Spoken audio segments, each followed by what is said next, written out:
right? When we're talking about two-handed tapping technique, it's really a pretty simple concept, but there are a lot of variations, and that's sometimes where guys get bogged down.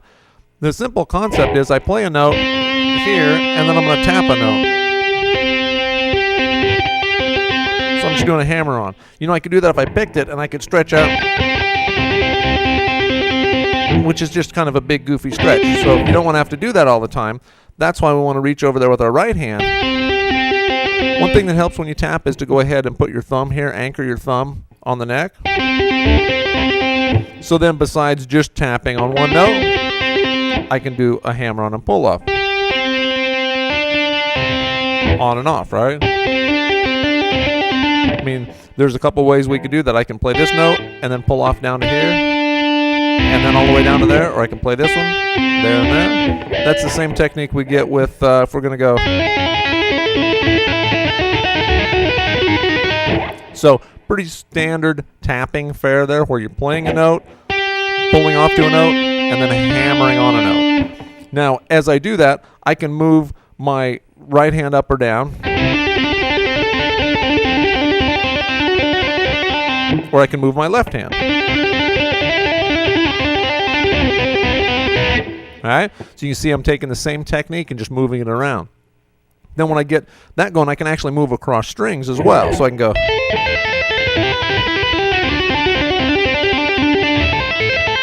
Where I'm just going for my first string, 5th fret and 8th fret, and tapping on 12. Move to 2nd string, and then I can just move over to the 3rd string. I can even tap with 2 fingers,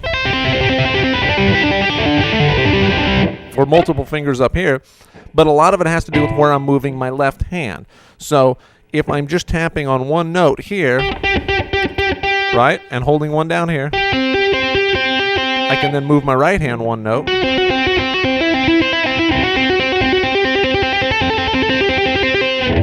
or I can tap on this note and move my left hand.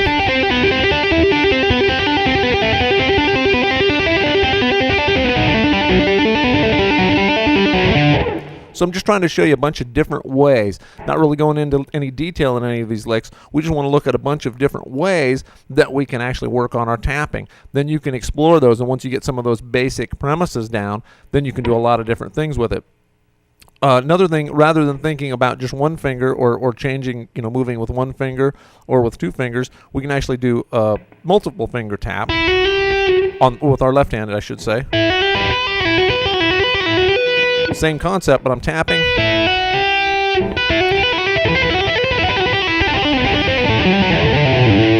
Just going across a scale. Because that's the other thing we want to think about. Most of the time with our right hand, we're tapping on a scale. So if I play, my left hand plays my A minor pentatonic scale, let's say, for example. Right up A minor pentatonic.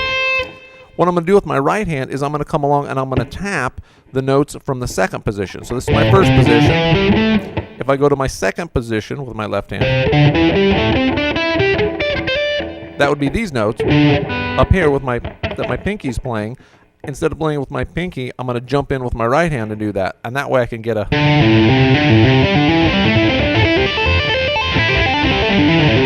and just play straight up and down the scale that way.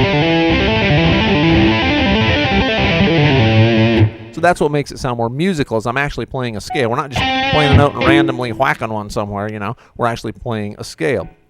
Another little technique we can do is actually do a bend.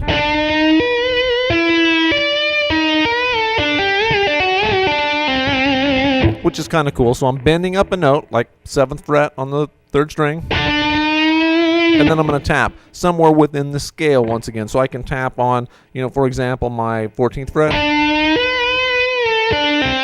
And I can bend up and down with my right hand, along with my left hand. Or just tap with the right hand and then bend with the left hand, because that will automatically bend this note up too.